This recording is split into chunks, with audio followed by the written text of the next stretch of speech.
Assalamualaikum warahmatullahi wabarakatuh. Tetap semangat. Kali ini kita akan melanjutkan metode untuk mengetahui optimasi pengelolaan sumber daya wilayah pesisir. Dan di sini metode selanjutnya adalah metode analisis penilaian ekonomi untuk wilayah pesisir. Dalam metode analisis penilaian ekonomi ini menggunakan metode TCM atau Traffic Cost Method. Metode ini termasuk metode tertua untuk pengukuran nilai ekonomi tidak langsung. TCM diturunkan dari pemikiran yang dikembangkan oleh Hotelling ya 1931, yang kemudian secara formal diperkenalkan oleh Wood dan Trace 58 dan Clauson dan Keynes ini 1966.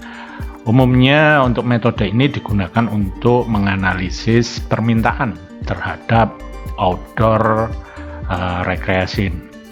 Kemudian dengan mengetahui pola pengeluaran dari konsumen, ini akan dapat dihitung berapa nilai value yang diberikan konsumen kepada sumber daya lingkungan.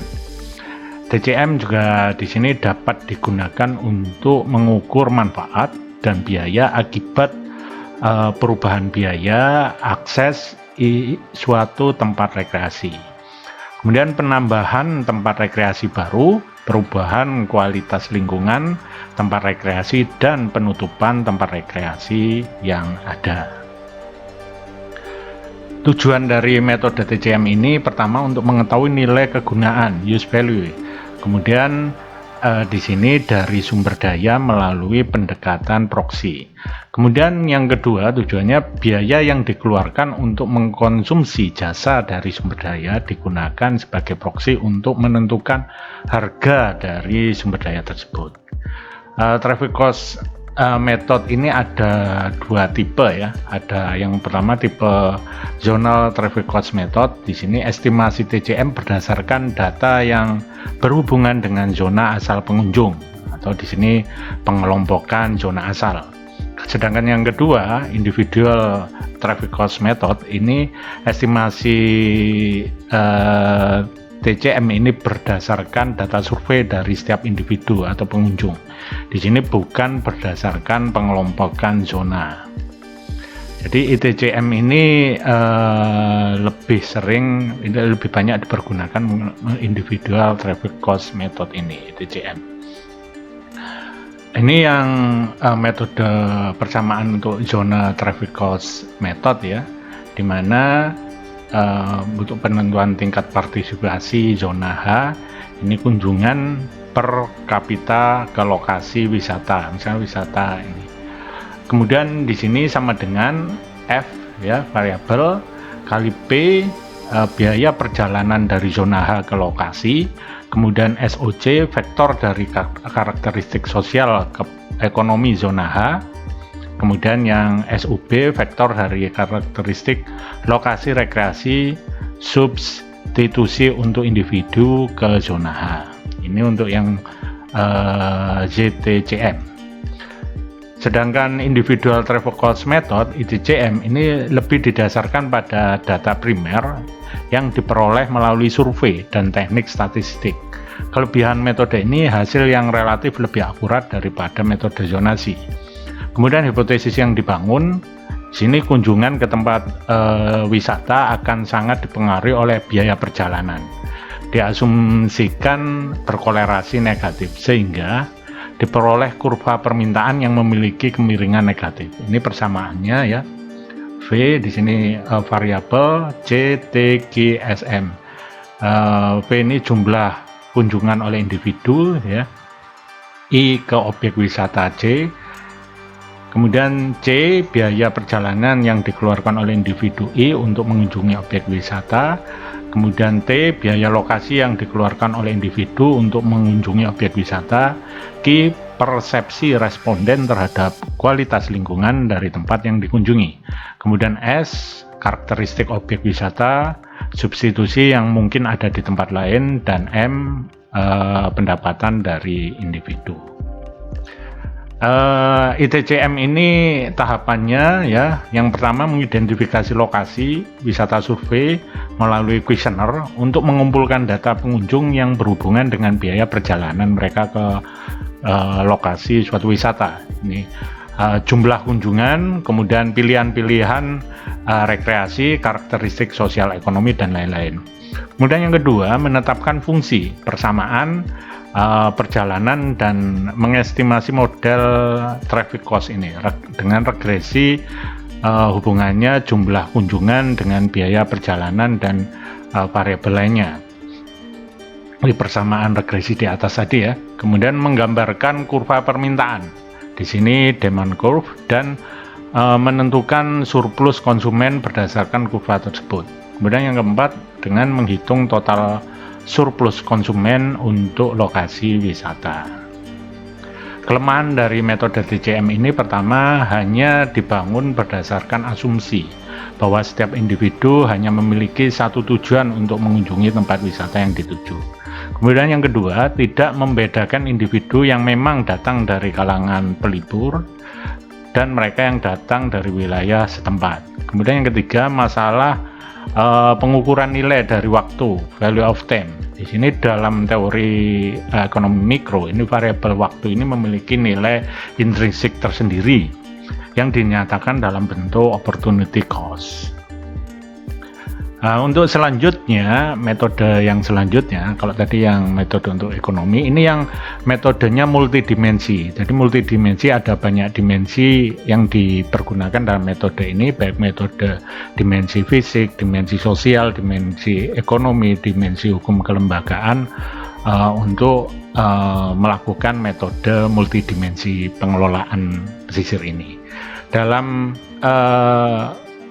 kesempatan ini untuk metode multidimensi ini kami menggunakan RAPFIS atau Rapid Appraisal for Fisheries.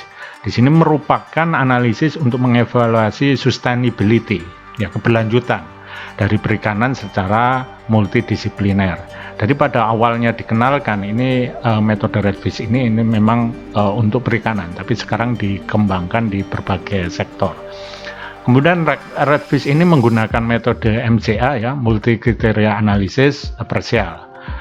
RAPFIS ini didasarkan pada teknik ordinasi, di mana menempatkan suatu pada urutan atribut yang terukur dengan menggunakan MDS, multidimensional scaling. Kemudian teknik ordinasi melalui perceptual mapping dengan MDS. Keunggulan RAPFIS, pertama ini cepat memberikan gambaran kondisi saat ini. Kemudian yang kedua, cepat mengetahui indikator atau atribut yang harus ditangani dari berbagai indikator yang disusun. Atribut mana yang lemah? Atribut-atribut yang lemah itu yang perlu ditangani terlebih dahulu. Kemudian yang ketiga, dapat menentukan status keberlanjutan dalam skala 0 sampai 100. Berapa persen keberlanjutannya.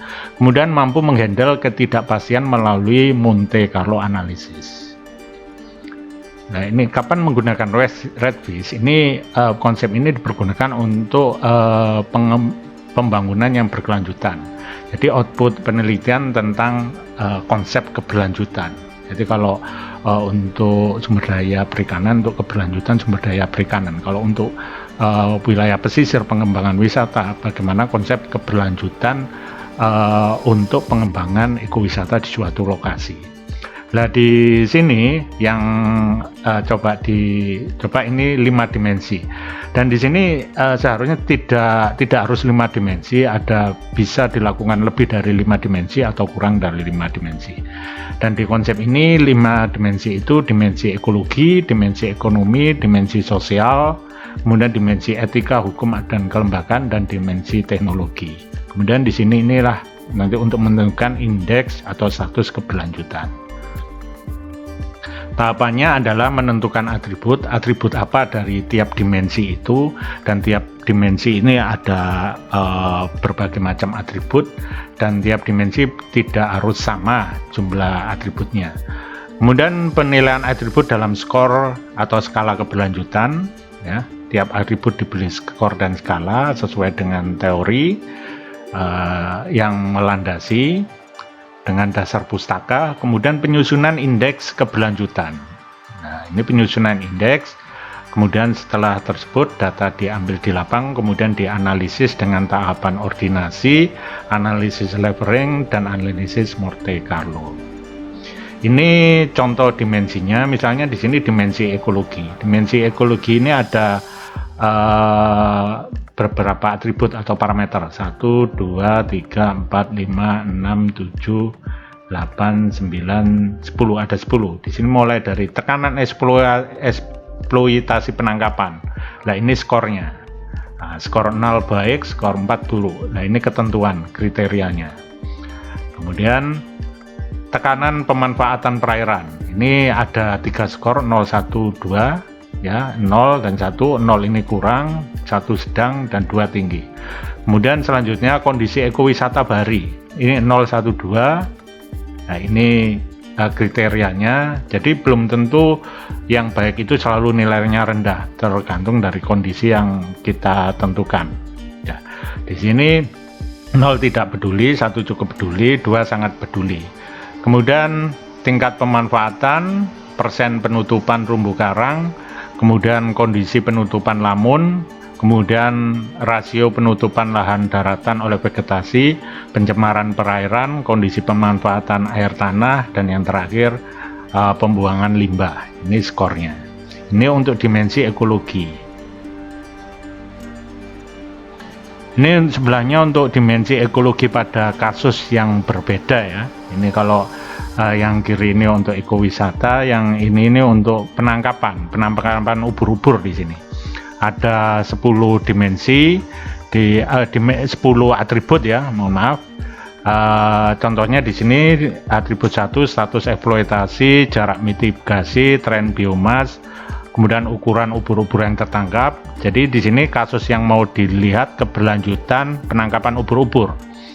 Kemudian discard bycatch spesies, pemahaman lingkungan, hubungan diameter bobot, status pola pertumbuhan, dan status ubur-ubur yang layak olah. Nah, ini atribut-atribut. Ini sama-sama dimensi ekonomi, cuman pada riset atau pada kasus yang berbeda. Kalau yang sebelah kiri untuk wisata bahari, sedangkan yang kanan ini untuk penangkapan ubur-ubur. Ini contoh dari atribut dari dimensi ekologi. Kemudian selanjutnya setelah semua dimensi didapatkan, setelah data didapatkan, kemudian dianalisis dengan Redfish, kemudian kita akan mendapatkan penyusunan indeks keberlanjutan. Jika nilainya kurang atau sama dengan 25, ini kategori statusnya tidak berkelanjutan. Kalau 25 sampai 50 kurang berkelanjutan, 50 sampai 75 cukup berkelanjutan, dan lebih dari 75 sangat berkelanjutan. Dan ini contoh hasilnya ya, tahapan ordinasi setelah dianalisis. Jadi Redfish ini salah satu tools ya yang kita menggunakan software Excel. Kemudian atributnya kita bisa analisis menggunakan Excel tersebut. Kemudian tahapan ordinasi ini penentuan posisi titik ordinasi apakah berada pada kondisi baik, good, atau bad, dan disesuaikan dengan nilai indeks keberlanjutan untuk mengetahui statusnya. Ini. Jadi kita ketahuan posisinya pada mana. Nah, pada kasus ini hasilnya kita lihat untuk ini pada kondisi 26,4. Jadi kalau 26,4 kita lihat nilai indeksnya, nah itu sangat berkelanjutan. Tuh, ini sesuai dengan nilai ordinasi ini.